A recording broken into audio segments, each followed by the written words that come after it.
Ons praat met adjudant-offisier Reino Solms. Adjudant, ons is nou vandag by die plaasboerbeveiligingsaksie gewees van die verskillende sektore. Volgens u opsomming van die dag, was dit suksesvol? Ja, ek kan vir u sê, ek dink dit was redelik suksesvol. Ek dink as ek gaan kyk na die opkoms, was redelik goed gewees. Die mense wat hier was, het regtig waar belang gestel in die veiligheid in en om die omgewing van Brits. Ja, en ons het regtig waar, ons kan nie sonder die gemeenskap se hulp nie. Ons het die boeregemeenskap nodig. Ons moet hande vat, soos jy weet, die kommandostelsels wat uitgefaseer. En ja, die boere moet ons help, sodat ons saam met die Suid-Afrikaanse polisie en die boeregemeenskap 'n vennootskap kan daarstel om so 'n landelike beveiliging aan te spreek in ons gebied in Brits. Adjudant, daar is verskeie sekuriteitsfirmas hier gewees vandag. Ek sien baie van hulle hulle masjinerie en goed is verkoop. Dink jy dit was 'n goeie geleentheid ook vir hulle om meer betrokke te raak met die mense om hulle, saam met die polisie ook te werk? Ja, ek dink dit was 'n wonderlike geleentheid om ook as 'n individuele firma te kom wys wat se tipe toerusting hulle kan beskikbaar stel. Maar daar's 'n goeie vennootskap tussen die Suid-Afrikaanse polisie, die boeregemeenskap en die sekuriteitsmaatskappye, en dit is net 'n toonbeeld van goeie samewerking tussen die gemeenskap, die sekuriteitsmaatskappye en die plaaslike landbou in Brits en omgewing.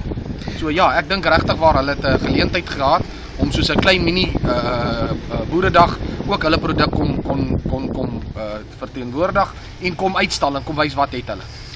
Adjudant, waarheen nou? Wat is die pad nou vorentoe? Vorentoe is hande vat, saamwerk en sorg dat misdaad in Brits aangespreek word effektief deur goeie vennootskap, samewerking, soos wat generaal William Mpembe gesê het ook by die toesprake daar, en Dr. Miller ook, samewerking tussen die SAP, goeie samewerking, hande vat en brûe bou, vennootskappe bou, en so dat ons kan saamwerk, forums kan stig en met mekaar kan werk, en waar daar probleme is, moet dit effektief aangespreek word. Adjudant, een laaste vraag. Soos ek het verstaan, baie van die goed wat vandag aangespreek is, die groot deel van dit het gaan oor plaasmoorde in Suid-Afrika, en soos ons nou basies het opsom hier, is baie plaasmoorde, maar die mense self se nalatigheid, gras wat nie gesny word nie, statistieke sê, teen die tyd wat hulle by die huis slaan, is dit al 3 weke wat hulle dop hou.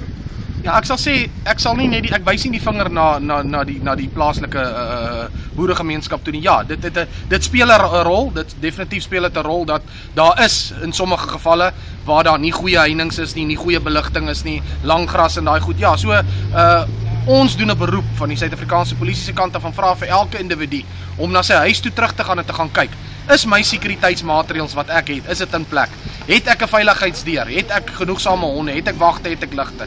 As daar enigstens op daai vrae vir jouself wat jy kan antwoord is 'n nee waarop jy kan antwoord, dan verwag ons dat jy self ook 'n bietjie sal kyk na waar jou swakpunte is, en ons gaan ook van plaas tot plaas gaan met plaasbesoeke en goeders, en ook aan die publiek dit uitwys waar ons van hierdie tekortkominge sien, en verwag ons dat die mense ons sal verwelkom en vir ons sal sê baie dankie vir dit wat ons aan hulle gaan uitwys, jy weet.